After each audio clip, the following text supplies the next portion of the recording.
tell you what, folks, I've got less today than normal. It's absolutely crap. I've got nothing to share with you, really. Well, I've got about 4 subjects, but they're only shorties, all of these.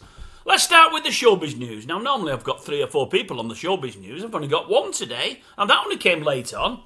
Paddy McGuinness. Oh, not his goat, Paddy himself, yeah, Paddy McGuinness.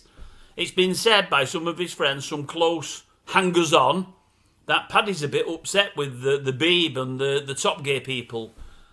You know, when it closed, they had to close the show, finish it all kaput after the awful crash with the old Freddie Flintoff. He says Freddie got 9 million, I think Freddie got. I mean, nearly killed him, but got 9 million. Paddy got bugger all. Paddy wasn't in the crash, but he's saying the show ended. He lost some income. He expected a big payoff and got nothing. He's kept it to himself thus far because, you know, it could have killed Fred. Anything could have happened. But now, not only has Freddie got his 9 million or whatever it may be, he's doing something on Netflix. He's going to earn even more.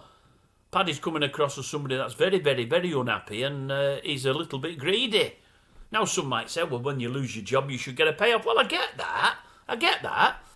But this is the same Paddy McGuinness that got took on board with Question the Sport, and within a couple of years, that got closed down. Nothing to do with the crash other than the crash of the show being fronted by Paddy. Nobody liked it. They all loved Sue Barker and the old team. Nobody liked Paddy.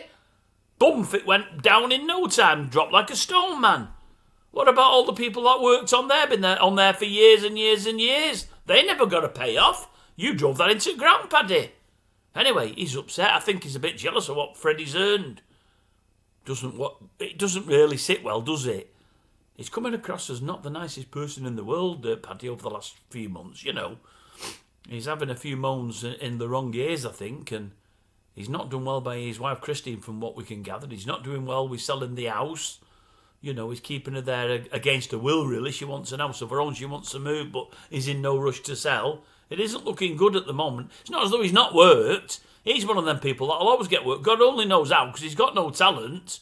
But he just seems to go from job to job to job. Most of them he does run into the ground, but then he gets offered another job.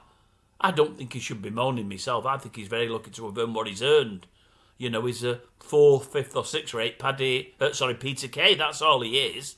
You know, as I've told you before, one of my pals seen him in concert 3 or 4 years ago. She said he was absolutely woeful. One of the worst 2 comedians she's ever seen.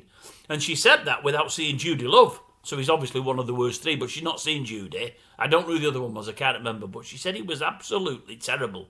She said, I raised one titter, as Frankie Howell would say, all night. She said, that's all, just 1 titter. She said, absolutely terrible. I'd never go watch him again. Anyway, that's by the by. Yes, he's upset with Freddie. Freddie's got a big payout.